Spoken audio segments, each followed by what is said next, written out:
कल्कि भगवान कैसे हैं? कूल हैंडसम मैन या फिर एग्रेसिव पर्सनालिटी? ईश्वर कौन है, स्त्री या पुरुष? हेलो फ्रेंड्स, भगवान का स्वरूप कैसा है? निस्संदेह वो सच्चिदानंद हैं। और जब वो अवतार लेते हैं तो भी सच्चिदानंद ही होते हैं। वो तो रावण को भयानक लगते हैं, हिरण्यकश्यप को भयानक लगते हैं, अन्यथा प्रहलाद को तो वो ममता की मूर्त ही लगते हैं। सोशल मीडिया में बहुत से अज्ञानी लोग कहते रहते हैं कि भगवान आएंगे तो इनको मारेंगे, उनको मारेंगे, इनसे निपटेंगे, उनसे निपटेंगे, ये हिला देंगे, वो हिला देंगे, पहाड़ उठा लेंगे, समुद्र सुखा देंगे, बड़ा भयानक रूप दिखाएंगे, सबको डराएंगे। क्या सच में भगवान सबको मारने आते हैं? नहीं, नहीं। मारना होता तो सृष्टि की रचना ही क्यों करते? मनुष्यों और अन्य जीव जंतुओं का निर्माण ही क्यों करते? भगवान का काम मारना या डराना बिल्कुल भी नहीं है, ना ही उन्हें किसी से निपटना या निपटाना है। इस संसार में सभी अपने ही कर्मों का फल भुगतते हैं। भगवान किसी के भी कर्म फल में कोई इंटरफियर या हस्तक्षेप बिल्कुल भी नहीं करते हैं। इस समय जितनी भी विनाश लीलाएं हो रही हैं वो मनुष्यों की करनी का ही फल है, ना कि भगवान की इच्छा। और भगवान को किसी को मारने के लिए आने की कोई आवश्यकता नहीं है। रोज कितने ही लोग मर रहे हैं। इसके अतिरिक्त बाढ़, बीमारी, भूकंप, जल और अग्नि प्रलय कितने ही मनुष्यों को ग्रास बना लेते हैं। इस तरह भगवान धर्म की स्थापना के लिए आते हैं, ना कि मरने मारने। मरना मारना, मार पिटाई, लड़ाई झगड़ा असुरों का स्वभाव है, न कि सच्चिदानंद परमेश्वर का। और भगवान के अवतारों से जाने भगवान का स्वभाव। राम करुणावतार हैं, श्री कृष्ण योगेश्वर हैं, बुद्ध बोधिसत्व हैं और चैतन्य अत्यंत मोहक हैं। भगवान की छवि ऐसी होती है कि सामान्य जन क्या, शत्रु भी उनके समक्ष स्वयं को शत्रु नहीं रख पाते हैं।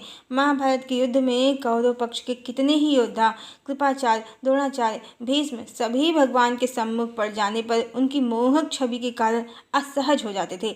क्योंकि भगवान अर्जुन के सारथी थे, प्रथम दृष्टि सहज ही भगवान अपनी ओर खींच लेते थे और भगवान की छवि, अप्रतिम छवि के कारण विचलित होकर विपक्षी योद्धा अर्जुन से ठीक से युद्ध नहीं कर पाते थे, जिसका लाभ अर्जुन को मिल जाता था। ये तो भगवान की छवि है। और स्वभाव भी भगवान का ऐसा ही है। बुद्ध अवतार में प्रथम दृष्टि से ही भगवान ने अंगुलीमाल का हृदय परिवर्तन कर दिया था, जिसके बाद वो एक संत बन गया था। ये भगवान का स्वभाव और प्रभाव है। ऐसे ही चैतन्य भी रहे हैं। कहते हैं कि वो जिससे भी बात करते थे उसे लगता था कि वो बस उसके ही हैं। बुद्ध और चैतन्य के समक्ष तो हिंसक जीव भी अपना स्वभाव भूल जाते थे। और राम तो करुणा के सागर ही हैं। रावण को कई बार दूतों के द्वारा भगवान ने समझाया था और जब वो नहीं माना तब युद्ध हुआ और रावण का उसके कुल सहित नाश हो गया। दुर्योधन को भी भगवान ने स्वयं समझाया था, वो भी जब नहीं माना तो कौरवों का नाश हो गया। इस तरह भगवान को युद्ध या लड़ाई नहीं, शांति और प्रेम ही पसंद है।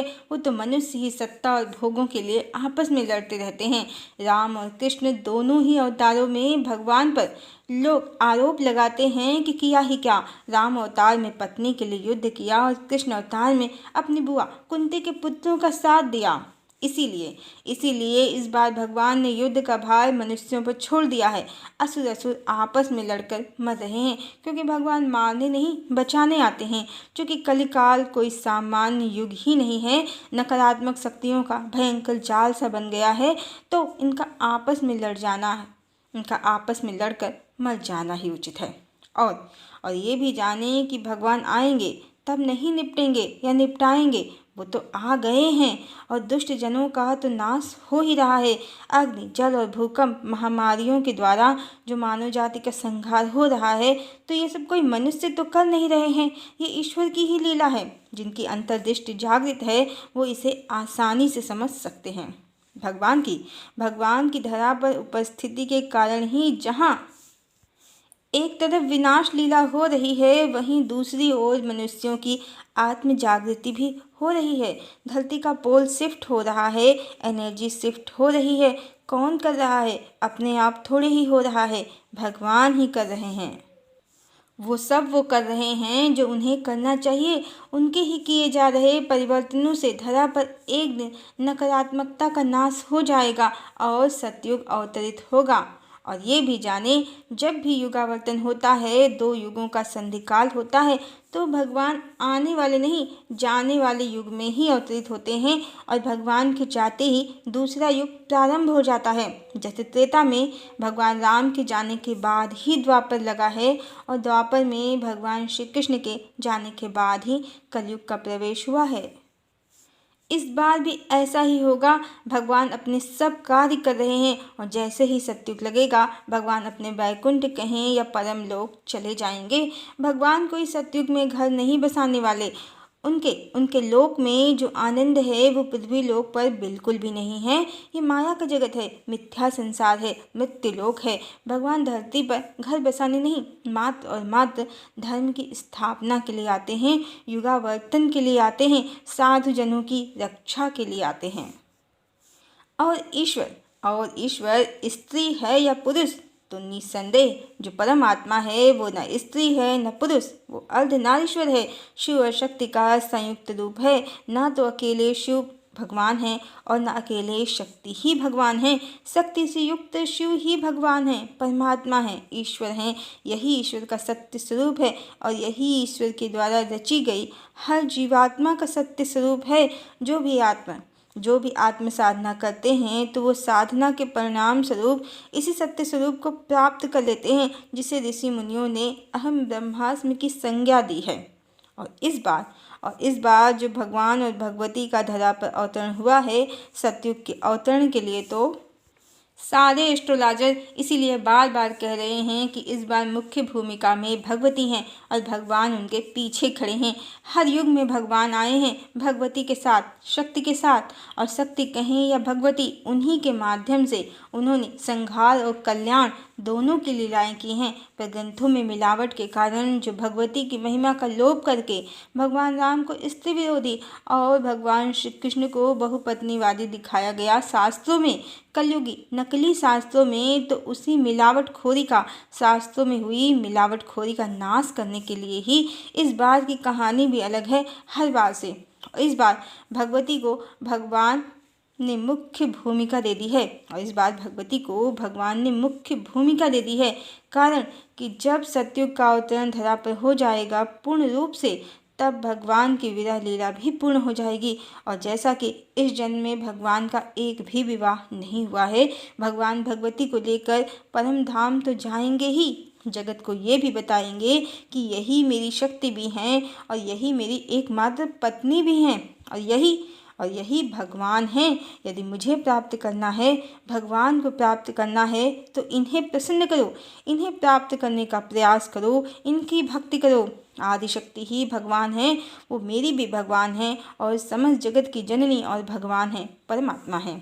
और कलयुगी कहानियों और मिलावटी ग्रंथों के कारण जो ईश्वर के विषय में भ्रम फैलाया गया है कि भगवान की बहुत सी पत्नियां हैं और भगवान हर उस स्त्री से विवाह कर लेते हैं जो उनसे विवाह की कामना करती है, तो ईश्वर और धर्म के क्षेत्र में हुई इस मिलावटखोरी का भगवान इस बार पूर्णतया नाश कर देंगे।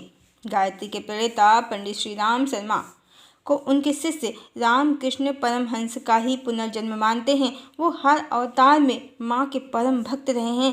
पिछले अवतार में वो माँ काली के भक्त थे और इस बार आदिशक्ति माँ गायत्री के भक्त हैं। माँ गायत्री कौन है? वो ही त्रिपुर सुंदरी कहें या सरस्वती, लक्ष्मी, काली, भगवती के तीनों स्वरूपों का एक स्वरूप हैं। वो वेद माता हैं।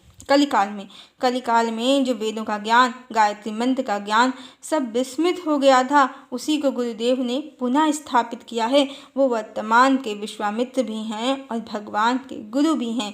और जो नास्त्रदमस का 3 देवियों का आशीर्वाद होगा, अवतार को कहना है तो माँ गायत्री ही वो देवी हैं। और सतयुग में जो देवी का स्वरूप पूजा जाएगा, जाना जाएगा, वो गायत्री ही होगा। और भगवान स्वयं कहेंगे कि गायत्री ही परमात्मा हैं, ईश्वर हैं। परमात्मा किसी जीवात्मा की पत्नी या पति नहीं, माँ हैं। और सतयुग में माँ गायत्री ही परमात्मा सिद्ध होंगी। वैदिक जीवन पद्धति और वेद अनुसार जीवन शैली ही सतयुग का आधार होंगे। ईश्वर संबंधी सभी फतांसी कहानियों का अंत होगा। ईश्वर का सत्य स्वरूप पूजा जाएगा।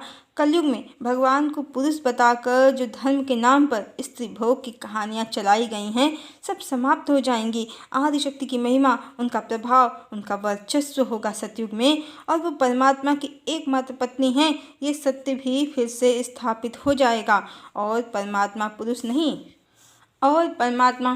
नहीं, भगवती से युक्त पुरुषोत्तम परमात्मा है। ये सत्य भी फिर से स्थापित और प्रतिष्ठित हो जाएगा नए युग में, सतयुग में। हरिओम।